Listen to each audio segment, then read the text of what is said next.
Welcome learners. तो ये हमारा तीसरा लेक्चर है जो हमारी सीरीज चल रही है एनवायरनमेंट और इकोलॉजी पर। तो चलो शुरू करते हैं।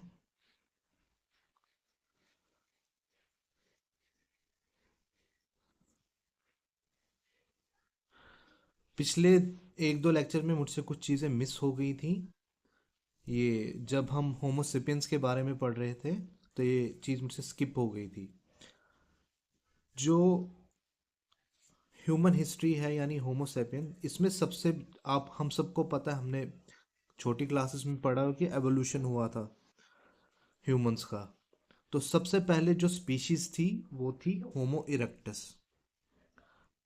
होमो मतलब जेनस, आपको समझ आ गया होगा, जेनस होमो से है, इरेक्टस मतलब खड़ा। तो ये वो इंसान है जो पहली बार अपनी टांगों पे खड़ा हुआ था। इससे पहले ये माना जाता है डार्विन थ्योरी के हिसाब से कि जो ह्यूमंस थे वो भी चिंपैंजी और गोरिल्ला वगैरह की तरह ये चार, दो हाथों पे और दो टांगों पे चलते थे। तो जो होमो इरेक्टस है इसको बोला जाता है अपराइट मैन। फिर अगला स्टेज आया एवोल्यूशन में, उसको बोला गया होमो हैबिलिस।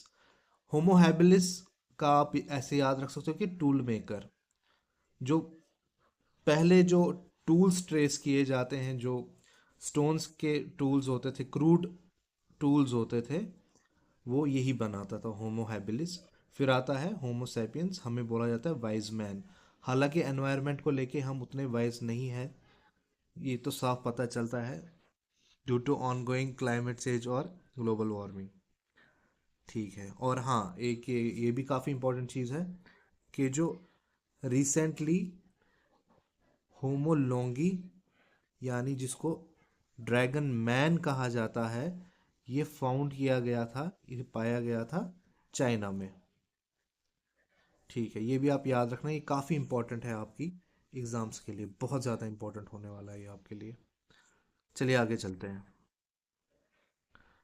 और ये भी मिस हो गया था मुझसे, हमें एलिफेंट की टेक्सोनॉमिकल हायरार्की पढ़नी है। इसका जो किंगडम है एलिफेंट का वो एनिमल है obviously. Phylum Chordata like humans, class Mammalia ये भी लाइक ह्यूमंस है। ऑर्डर है इसका different, प्रोबोस C I D I, और फैमिली है इसकी एलिफेंट आई डी ए ई। आपको ये याद रखना है कि किंगडम तो इसका एनिमलिया है, ठीक है, ये पढ़ लिया हमने। Phylum chordata, class mammalia, order proboscidea, और family elephant I D A ई।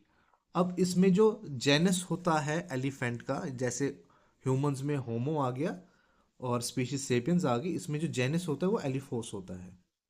और स्पीशीज आ गई इसकी अलग अलग हिसाब से अलग अलग होती हैं। जैसे फॉर एग्जांपल एशियन जो एलिफेंट है, जो एशिया में पाया जाता है सब कॉन्टिनेंट में, उसको बोला जाता है एलिफोस मैक्सिमस। जीनस इसका एलिफोस आ गया, स्पीशीज इसकी मैक्सिमस आ गई। क्लियर है इतना? अब इसकी सब स्पीशीज देखते हैं हम, यानी एशियन एलिफेंट की सब स्पीशीज। वो आ गई, एक आ गई एलिफस मैक्सिमस मैक्सिमस, यानी ये एलिफोस मैक्सिमस मैक्सिमस। एक आ गई एलिफोस मैक्सिमस इंडिकस। एक आ गई सुमात्रान एलिफेंट, और दूसरी आ गई बोर्नियो एलिफेंट। इसमें से जो सुमात्रा एलिफेंट है और बोर्नियो एलिफेंट है, ये पाए जाते हैं इंडोनेशिया में। कहाँ पाए जाते हैं? इंडोनेशिया में पाए जाते हैं ये। ठीक है।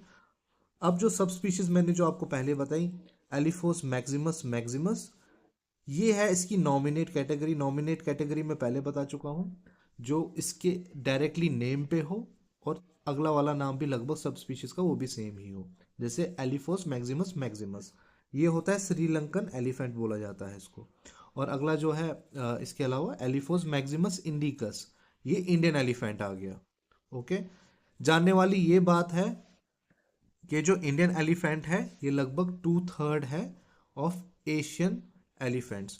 फॉर एग्जाम्पल, अगर 100 एलिफेंट्स पाए जाते हैं एशियन एलिफेंट के इंडिया में, तो उसका 2/3 यानी लगभग 66 या 67% इंडियन एलिफेंट है एशियाटिक पॉपुलेशन जो है एलिफेंट्स की उसमें। और ये भी एक बहुत इंटरेस्टिंग बात है, इंडियन एलिफेंट जान के आप ये पढ़ के आप ये मत मान लेना कि ये इंडिया के बाहर नहीं मिलता है। ये ऐसा कुछ नहीं है। यहाँ पे साफ साफ लिखा हुआ है Indian elephants are not endemic to India, यानी ये सिर्फ इंडिया में नहीं पाए जाते हैं। ये नेपाल जो कि नेबरिंग कंट्री है इंडिया की, और बांग्लादेश जो कि which is also neighbouring country of India, वहाँ पे भी पाए जाते हैं। ठीक है। अच्छा, हमने अभी ऊपर पढ़ा एलिफोस मैक्सिमस मैक्सिमस है श्रीलंकन एलिफेंट, और यही है नॉमिनेट कैटेगरी एलिफेंट्स की। यहाँ पे यही बात लिखी गई है कि Indian elephant is not not a nominate species. Okay. एक और इंटरेस्टिंग फैक्ट आपको ये याद रखना है कि जो अफ्रीकन एलिफेंट्स हैं ये मोर हैं देन एशियन एलिफेंट्स। हमेशा याद रखना, जो नंबर वाइज एलिफेंट्स प्रेजेंट है अर्थ पे, अफ्रीकन एलिफेंट्स ज़्यादा है as compare to Asian elephants. तो आपको पता भी होगा कि अफ्रीका में सफारी होती है, वहाँ पे ज़्यादातर हाथी वगैरह देखने को मिलते हैं, उधर से भी आप याद रख सकते हो। और रही बात एलिफेंट्स की, जो फैमिली है एलिफेंट आईडीएई, इसमें दो जेनस होते हैं। जेनस एलिफोज पढ़ चुके हैं हम डिटेल में, अभी पढ़ा हमने। दूसरा जीनस आता है इसमें लॉक्सोडोंटो। क्लियर है। हम पढ़ चुके हैं कि पहले लाइफ आता है, फिर डोमेन आता है, फिर किंगडम, फाइलम, क्लास, फैमिली आती है, और उसी के बाद ऑर्डर आता है, और फिर जीनस आता है। जीनस दो हैं फैमिली के अंदर, दो जीनस हैं एलिफेंट के। एक आगे जीनस एलिफोज और दूसरा आगे जेनस लॉक्सोडोंटो। अब लॉक्सोडोंटो की हम स्पीशीज पढ़ते हैं, यानी जीनस लॉक्सोडोंटो और स्पीशीज कौन सी रहने वाली है इसमें, इसमें दो रहती हैं। एक आगे जीनस लॉक्सोडोंटो स्पीशीज अफ्रीकाना, दूसरी आगे जीनस लॉक्सोडोंटो और स्पीशीज साइक्लोटिस। जो लॉक्सोडोंटो अफ्रीकाना है इसको सवाना एलिफेंट भी बोलते हैं। बहुत इंपॉर्टेंट है ये, आपको याद रखना है एज इट इज। लॉक्सोडोंटो अफ्रीकाना को सवाना एलिफेंट बोला जाता है, और लॉक्सोडोंटो साइक्लोटिस को फॉरेस्ट या बुश एलिफेंट बोला जाता है। ये जब आप प्रीवियस ईयर क्वेश्चंस करोगे सॉल्व, या हम ही कराएंगे इस चैनल पे आपको MCQ series with special reference to previous year questions, वहाँ पे आप देखोगे ये नॉलेज कितनी इंपॉर्टेंट रहेगी आपके लिए, और अप्लाई करने में कितना इंटरेस्ट भी आएगा और आपको, और सेटिस्फेक्शन भी आएगी। चलिए आगे बढ़ते हैं। सो learners, let's again move on with evolutionary distinct species. Evolutionary distinct species क्या होती है, यानी वो ऐसी स्पीशीज होती हैं जो अनरिलेटेड होती हैं, यानी जिनके नंबर ऑफ रिलेटिव्स बहुत ही कम है। फॉर एग्जांपल, ये कॉमन ये कॉमन ये कॉमन ये कॉमन नॉलेज है हमारे पास कि जो टाइगर्स हैं और जो कैट्स हैं, हालांकि ये बहुत ही डिफरेंट है स्ट्रेंथ में, स्ट्रक्चर में, लेकिन फिर भी ये एक ही फैमिली को बिलोंग करते हैं। उन्हीं को बोलते हैं रिलेटेड स्पीशीज, या ये एक दूसरे के रिलेटिव आ गए। लेकिन जो एवोल्यूशनरी डिस्टिंक्ट स्पीशीज आ गए, उसका मतलब है कि बहुत कम number of relatives. For example, हम ह्यूमंस की एग्जांपल लेते हैं, हमारे बहुत कम रिलेटिव्स हैं। जैसे कि हमें रिलेट किया गया है थ्रू टेक्सोनॉमिकल हायरार्की में गोरिल्लास के साथ, चीताज के साथ, तो ये लेस नंबर ऑफ रिलेटिव्स हैं as compare to other species जिनके बहुत रिलेटिव्स हैं। जैसे आप हमने कल पढ़ा था या परसों, जो बटरफ्लाइज होते हैं, वो हालांकि सेम दिखते हैं लेकिन वो काफ़ी अलग अलग स्पीशीज में आते हैं। सो कुछ आइडिया आपको मिल गया कि एवोल्यूशनरी डिस्टिंक्ट स्पीशीज का आप याद रखेंगे एमसीक्यू के लिहाज से, कि जो लेस नंबर ऑफ रिलेटिव्स हों जिनके, बस इतना सफिशिएंट है याद रखने के लिए। चलिए आगे बढ़ते हैं। अब हम अगला पढ़ते हैं, ऑर्गेनिज्म पढ़ लिया हमने। अब हम आते हैं पॉपुलेशन पढ़ने पे, यानी हम पढ़ रहे हैं इकोलॉजिकल हायरार्की, उसमें है अब अगला पॉपुलेशन। मैं आपको बता चुका हूँ इसका मतलब क्या है। इसका मतलब है जैसे यहाँ पे लिखा हुआ है, more than one organism of a particular species living at a particular place at a particular point of time. ये मैं आपको पिछले लेक्चर्स में बता चुका हूँ। अब इसमें जो इम्पोर्टेंट चीज़ है वो आती है Meta population approach of conservation of population. ठीक है, इसमें क्या होता है, जब एक से ज़्यादा पॉपुलेशन होती है स्पीशीज की कहीं मौजूद और उनमें कुछ डिग्री ऑफ इंटरकनेक्टेडनेस है, जैसे for example Panthera leo, Panthera tigris है कहीं पे, तो जो मेटा पॉपुलेशन अप्रोच है कंजर्वेशन की ऑफ पॉपुलेशन की, ये प्रेशर कम कर देती है जो लोकल रिसोर्सेज पे पड़ता है, और ये जेनेटिक डाइवर्सिटी को मेंटेन रखता है। अब ये थोड़ा समझना आपके लिए डिफिकल्ट हो जाएगा, इसलिए मैं आपको एग्जांपल से समझाता हूँ। फॉर एग्जांपल हमारे पास एक स्पेस है, हमने कुछ टेरिटरी टाइगर को दे दी और कुछ में चीता को रख दिया, या फिर आप कहें लॉयन को रख दिया, लॉयन ठीक है। अब ये आपस में रिलेटेड स्पीशीज हैं जिनका पैंथेरा जीनस है, पैंथेरा टिग्रिस ये आ गया और पैंथेरा लियो ये आ गया। ठीक है, अब अगर हम इनको दो जगह की बजाय एक में ही डाल देते, तो जो यहाँ के रिसोर्सेज हैं और जो यहाँ के रिसोर्सेज हैं वो जल्दी जल्दी ख़त्म हो जाते और हैफाजर्ड सब कुछ होता, इनमें कंपटीशन बढ़ता और लोकल रिसोर्सेज पे ज़्यादा प्रेशर बढ़ता, और जो और जो तो मैं बोल रहा था आपको, जो यहाँ के रिसोर्सेज हैं और यहाँ के रिसोर्सेज हैं अब ये अलग हो चुके हैं इन दोनों रिलेटेड स्पीशीज यानी टाइगर और लायन के लिए। तो अब जो ये रिसोर्सेज हैं इनका जुडिशियस यूटिलाइजेशन होगा। अगर हम इन दोनों को उठा के इधर डाल दें तो जो यहाँ पे इनमें कंपटीशन बढ़ेगा, इनमें जो रिसोर्सेज हैं वो अनजुडिशियसली यूज़ होंगे यानी हैफाजर्डली यूज़ होंगे, आप मेंटेन नहीं कर पाओगे। और हाँ, जो इनकी ब्रीडिंग होगी उससे भी आप जेनेटिक डाइवर्सिटी इंश्योर नहीं कर सकते हो। फॉर एग्जांपल इनमें कंपटीशन हो गया, इन्होंने खुद ही एक बाउंड्री बना दी, जो कि फॉर इस बाउंड्री मतलब बाउंड्री इन द सेंस ये आपस में एक दूसरे के साथ मेट नहीं करेंगे बिकॉज ऑफ कंपटीशन। जबकि जब हम इनको इधर डालते हैं, टाइगर्स को अलग और लायंस के अलग, और फिर बीच में हम मेटिंग के लिए इनके बीच कॉरिडोर खोल देते हैं कभी कभी, तो आपस में ये मेटिंग कर लेते हैं और इनसे जेनेटिक डाइवर्सिटी हम मेंटेन कर सकते हैं और रेगुलेट कर सकते हैं।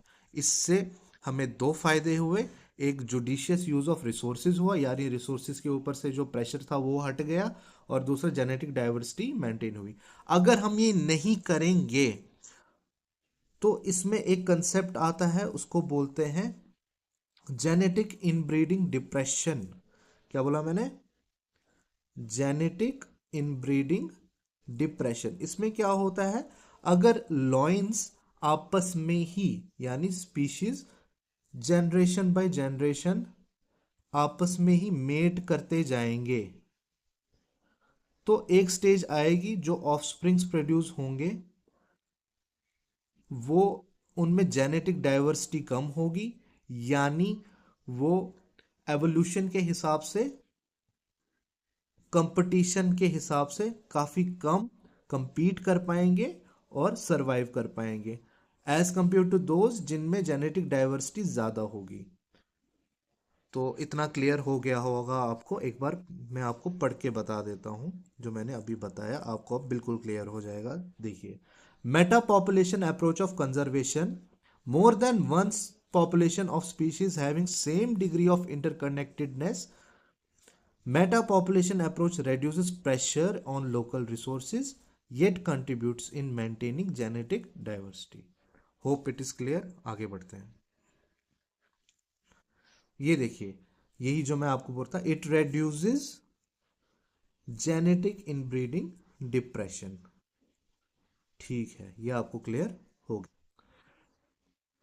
अब इकोलॉजिकल हायरार्की में अगली चीज आती है कम्युनिटी।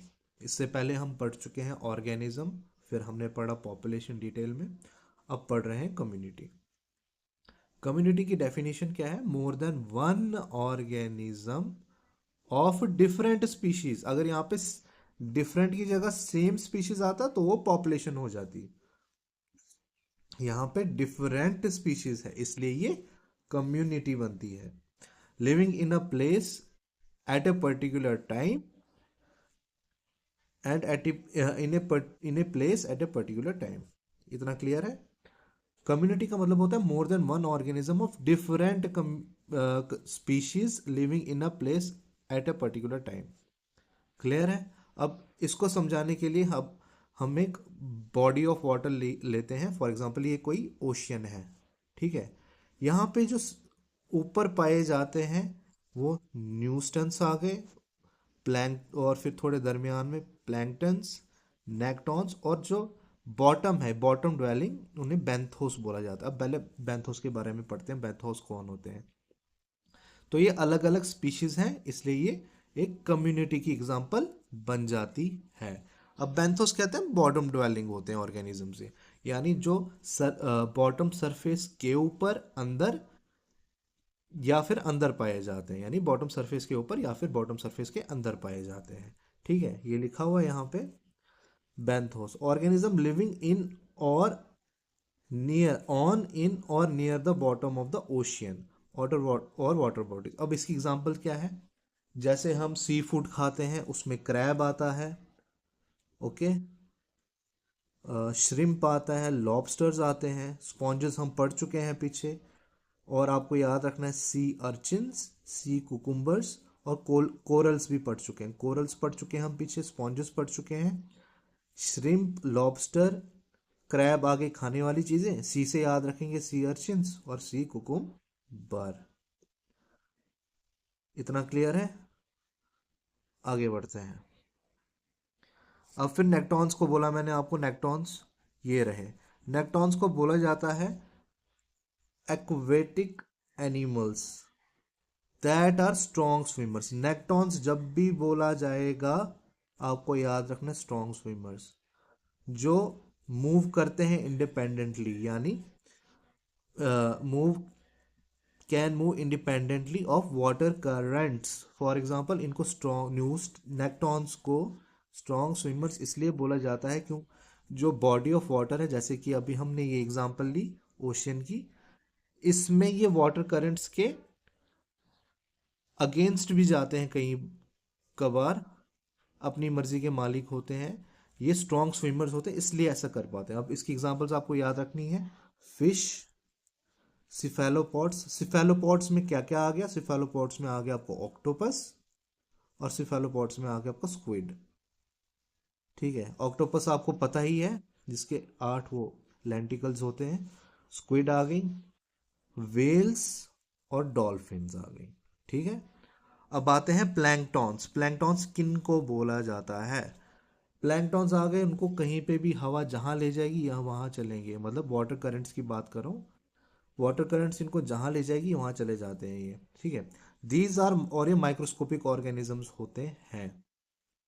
और ये जो फूड चेन होती है, जैसे हम फूड चेन समझते हैं, मैं आपको थोड़ा फूड चेन का आइडिया दे देता हूँ, फिर आते हैं हम प्लैंकटन्स पे। ठीक है, फूड चेन होती है, फॉर एग्जांपल आपने ग्रास देखी होगी, उसको ग्रास हॉपर खाता है, ग्रास हॉपर को फ्रॉग खाता है, फ्रॉग को स्नेक खाता है, स्नेक को आपका ईगल खा जाता है, ईगल को आपको वो खा जाते हैं, ईगल को खा जाते हैं जो स्कैवेंजर्स आ गए, वो खा जाते हैं इनको। ठीक है, स्कैवेंजर्स होते हैं जो साफ सफाई करते हैं, डेड बॉडीज वगैरह को खाते हैं, उनको स्कैवेंजर्स बोलते हैं।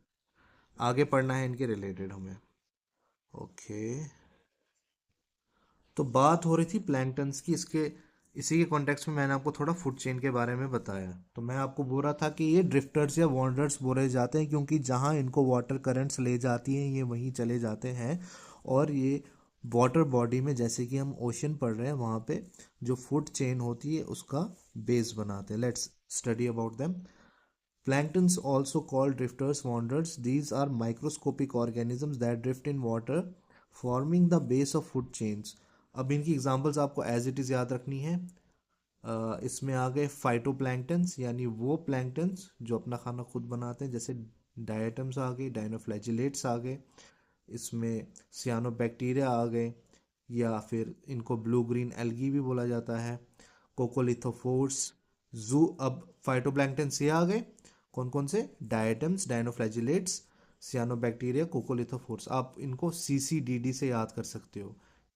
डबल डी आ गया डायटम्स, डाइनोफ्लैजिलेट्स, और CC आ गया सियानोबैक्टीरिया, कोकोलिथोफोर्स। याद रखना सियानोबैक्टीरिया को ब्लू ग्रीन एल्गे भी बोलते हैं, BGA। अब आगे इसमें जू प्लैंक्टन जो दूसरों पे डिपेंडेंट होते हैं खाने के लिए, जो अपनी या अपना खाना खुद नहीं बनाते। इसमें आ गई क्रिल, आइसोपॉड्स, एम्फीपॉड्स। ओके, अब बात करते हैं न्यूस्टन्स की। न्यूस्टन्स आ गया बेंथोस का, उसका अपोजिट रख लो आप लोकेशन के हिसाब से। दैट लिव ऑन और near the surface of the water. Example water spider आपको याद रखना है। अब यहां पे है कुछ कम्युनिटी की, ये खासकर है आपको MCQs के काम आएगा। कम्युनिटी की अलग अलग डेफिनेशंस है यहाँ पे। देखिए कितनी डेफिनेशंस है, 1 2 3 4 5। कुछ नहीं याद रखना है आपको, याद रखना आपको एट अ प्लेस बोला जाएगा इसमें, और at a point of time बोला जाएगा, वो सब में कॉमन आएगा। और दूसरा होता है, देखिए पहली definition, all living organisms. All living organisms में पॉपुलेशंस भी आ गई, कम्युनिटीज भी आ गई। पॉपुलेशन आ गया सेम स्पीशीज, कम्युनिटी आ गया डिफरेंट स्पीशीज। ठीक है ना? तो ऑल लिविंग ऑर्गेनिजम्स बोला गया है, तो मतलब जब सब होंगे तो उसमें डिफरेंट भी तो आएंगे, तो ये आ गया कम्युनिटी। ऑल स्पीशीज यानी all living organisms, all species at a place, ये भी कम्युनिटी में आएगा। ऑल पॉपुलेशंस ऑफ स्पीशीज, एक स्पीशीज की बात नहीं हो रही, अलग अलग स्पीशीज की all population at a place, ये भी कम्युनिटी में आएगा। Total flora and fauna at a place, इसको भी कम्युनिटी में ही हम रखेंगे, क्योंकि फ्लोरा आ गया आपकी वेजिटेशन, फौना आ गया आपका एनिमल्स वगैरह। टोटल जो वेजिटेशन है तो उसमें डिफरेंट भी तो आएंगे, स्पीशीज आएंगे उसमें डिफरेंट, तो ऑब्वियसली पॉपुलेशन नहीं आएगी, कम्युनिटी आएगी। और फौना की भी ऐसे ही कम्युनिटी आएंगे, तो एक कम्युनिटी आ गई। अब है sum total of all guilds at a place, इसको भी कम्युनिटी बोला जाता है। फिलहाल आप इतना याद रखो, sum total of all guilds at a place, इसको कम्युनिटी बोला जाता है। अब हम समझते हैं गिल्ड होता क्या है। गिल्ड जो होता है ये या तो रिलेटेड स्पीशीज होती हैं या तो अनरिलेटेड स्पीशीज होती हैं, लेकिन इनका जो एक मेथड है ना रिसोर्सेज एक्सप्लॉइट करने का या रिसोर्सेज कंज्यूम करने का, वो सिमिलर होता है। यही लिखा हुआ है, it is the association ecological guild, it is the association of related on related और अनरिलेटेड स्पीशीज। मतलब इसमें वो स्पीशीज आते हैं जो एक दूसरे के साथ रिलेटेड हैं, जैसे ह्यूमंस, चिंपैंजीज, या फिर टाइगर्स, कैट्स, लॉयंस आगे, या फिर अनरिलेटेड जिनका आपस में कोई रिलेशन नहीं है। फॉर एग्जांपल हॉर्सेस और शीप्स, इनका लगभग कोई रिलेशन नहीं है आपस में। इनमें सिमिलैरिटी होती है एक्सप्लोइटेशन ऑफ रिसोर्सेज, मतलब ये कैसे रिसोर्सेज को कंज्यूम करते हैं। अच्छा, most ecological guilds are classified based on habitat conditions और व्हाट दे ईट। जो हैबिटेट होता है ना उसको बोला जाता है address of a species. Address, species कहाँ पे रहती है उसको हैबिटेट बोला जाता है। ज्यादातर जो इकोलॉजिकल गिल्ड्स हैं ये क्लासिफाइड की जाती हैं हैबिटेट कंडीशंस के ही ऊपर, जहाँ पे स्पीशीज रह रही है वहाँ कंडीशंस कैसी और वो क्या खाते हैं उसमें। तो ये इतना आ गया आपका इकोलॉजिकल गिल्ड। आगे मैं इसकी एग्जांपल बताता हूँ आपको इकोलॉजिकल गिल्ड की। इसमें आता है फॉलीवोर गिल्ड, यानी ये वो एसोसिएशन है ऑर्गेनिजम्स की जो सिर्फ पत्ते खाते हैं, फॉलीवोर गिल्ड। इसमें आप शीप रख सकते हो, डियर रख सकते हो, जिराफ रख सकते हो, जो सिर्फ पत्ते खाते हैं। और जो ग्रामनीवोर गिल्ड आ गया, ये सिर्फ वो हैं जो ग्रास खाते हैं, जिसमें डियर रख सकते हो आप, एटसेट्रा एटसेट्रा। अब आपको ये चीज याद रखनी है यहाँ पे, जो एक स्पीशीज है ना वो मेंबर हो सकती है इसकी भी और इसकी भी, कॉमन सेंस है। फॉर एग्जाम्पल कोई स्पीशीज है वो पत्ते भी खा रही है और घास भी खा रही है, तो वो दोनों की आ जाएगी, वो फॉलीवोर की भी मेंबर आ गई, वो कार्निवोर की ग्रैनिवोर की भी आ गई गिल्ड की। यहाँ पे ये कॉमन सेंस की बात है कि वन कम्युनिटी में have more than one guild. For example community है कहीं पे स्पीशीज की, उसमें कुछ ऑर्गेनिजम्स होंगे, वो पत्ते भी खाएंगे और वो ग्रास भी खाएंगे। क्लियर है? Let's let's move on. अब अगला टॉपिक है डिफरेंस बिटवीन मेजर कम्युनिटी और माइनर कम्युनिटी। अभी तक हमने पढ़ा ऑर्गेनिज्म, पॉपुलेशन, अब हम पढ़ रहे कम्युनिटी। अभी तक हमने कम्युनिटी पढ़ ली, क्या होती है क्या नहीं होती, इसी में कंसेप्ट आया इकोलॉजिकल गिल्ड, वो भी पढ़ लिया हमने। अब है difference between major community and minor community. तो जो मेजर कम्युनिटी है आपकी, ये है लगभग लगभग independent and self sustaining. For example जो आपका फॉरेस्ट है, वो खुद ब खुद ही चल रहा है ना, आप जाके चला तो नहीं रहे हो ना उसको।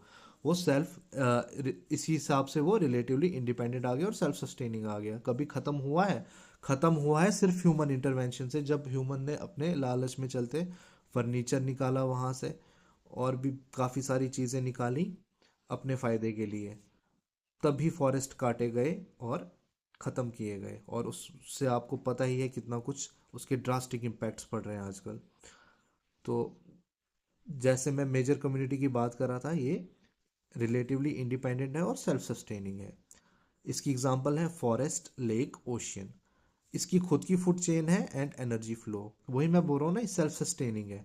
इसी में वही हो रहा है, घास को ग्रास हॉपर खा रहा है, उसको फ्रॉग खा रहा है, उसको आगे स्नेक खा रहा है, स्नेक को ईगल खा रही है, ईगल को आगे वही बाकी स्कैवेंजर्स खा रहे हैं। ठीक है, फिर वो भी मर जाते हैं और अर्थ में उनकी फिर साइकिल्स चलती हैं आगे, जो हमें पढ़नी है आगे। बायोजियो केमिकल साइकिल्स चलती हैं और एनर्जी फ्लो चलता रहता है, वो आगे हम पढ़ेंगे। और इसमें प्रेजेंस ऑफ प्रोड्यूसर होता है। कॉमन सेंस की बात है, जो फॉरेस्ट आप जाओगे उसमें ऑब्वियसली ग्रीन प्लांट्स होते हैं, वही लगभग सब सस्टेन करते हैं, सब चल रहा होता है। एक साइकिल होता है आगे, आपको बायोजियो केमिकल्स में से ज़्यादा क्लियर होगा।